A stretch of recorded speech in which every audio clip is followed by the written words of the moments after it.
प्रत्येकाला अभिव्यक्ती स्वातंत्र्य आहे. त्याच अभिव्यक्ती स्वातंत्र्याप्रमाणे मला वाटतं जरांगे चुकीचं आहे. कारण माझ्याकडे दररोज शेकडो मुलांचे कॉल येतात. त्याच्यासोबत जी लोक जोडल्या गेली होती ना, त्या लोकांचे कॉल येतात आणि सांगतात की याने समाजाची कशी दिशाभूल केली. त्याच्यामुळे मी त्यावर बोलते. दुसरी गोष्ट, त्या चळवळीमध्ये मी अगदी पहिल्या दिवसापासून सोबत होते. म्हणजे त्याच्या नाही सोबत, आमच्या मराठा क्रांती मोर्चाच्या चळवळीमध्ये, आरक्षणाच्या चळवळीमध्ये. त्याच्यामुळे आम्हाला त्याच्याबद्दल आत्मीयता आहे.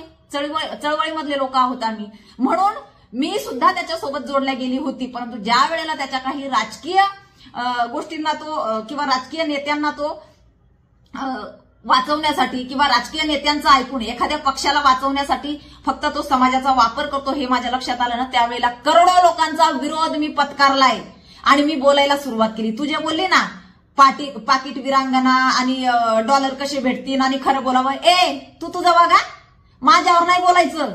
माझ्यावर बोलायचं नाही. तुला कुणी अधिकार दिला नाही माझ्यावर उद्देशून बोलायचं. स्वतःचं बघ, तुझी लेख बघ आणि बाकीच्या भानगडी बघ तुझ्या. मला पडायचं नाही तुझ्या फाटक्यामध्ये.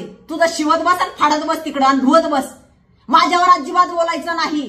तू जरा खरी असेल ना मग तर माझी एसआयटीची मागणी कर, माझी नार्कोटेकची मागणी कर ना, टाक माझ्यावर याचिका दाखल कर आणि मागणी करून घे. आणि जरा त्याच्यामध्ये मी निघले ना, मला कोणी पाकिट दिलं आणि कुणाचं ऐकून मी बोलले तर ना, जी म्हणून ना ती सजा मी भोगायला तयार आहे. विनाकारण कुणावरही ना तू सुख घेऊ नको, कळलं का? मुळात मध्ये तुझ्या डोक्यावर परिणाम झालाय का आता? ह्या सगळ्या तुझ्या आयुष्यात काय गोष्टी चालू आहे त्याच्यावर विनाकारण माझ्या याच्यात मध्ये टांग नाही अडवायची. मेरी भट्टी में टांग नाही अडाने का? परिणाम वाईट होतील. नाही तर मी नाही सोडणार विनाकारण जर मला माझ्यावर उद्देशून बोलत असतील तर. डॉलर भेटते का ना तुमच्या ना घालात एक पोंगळ्या करून डॉलर आणि फिलर ते तुम्ही त्याच्या भुकले त्याच्या हे झालेल्या. तुला पण तुझ्या पण लागल्या काय मिरच्या? माझे 100 घे पूर्ण झाले तर. तू काळी गोरी तिकडं काय करते काय नाही करत. तू पोरीला विकलं नाही विकलं मी कधी बोलले त्याच्यावर? मला काही घेणं नाहीये. तुमचं तुम्ही बघत बसा तिकडं. मी जर तुझ्यावर बोलत नाही तर तुला कोणी अधिकार दिला माझ्यावर बोलायचा? मला अभिव्यक्ती स्वातंत्र्य म्हणे शाहू फुले आंबेडकरांचं नाव घेत. तू बंदी आणते का मला? त्यांच्या विचारावर चालण्याची बंदी आणते का मला तू? हिंदू म्हणतात. अगं आहे मला अभिमान हिंदूंचा, कळलं का?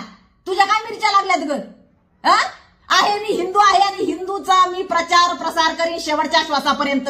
राहिला विषय ना, तू म्हणती ना की तुम्हाला दिसत नाही का ते त्या माणसाचा जीव गेलेला दिसतोय. आम्ही त्याच्या बाजूने पण बोलतोय.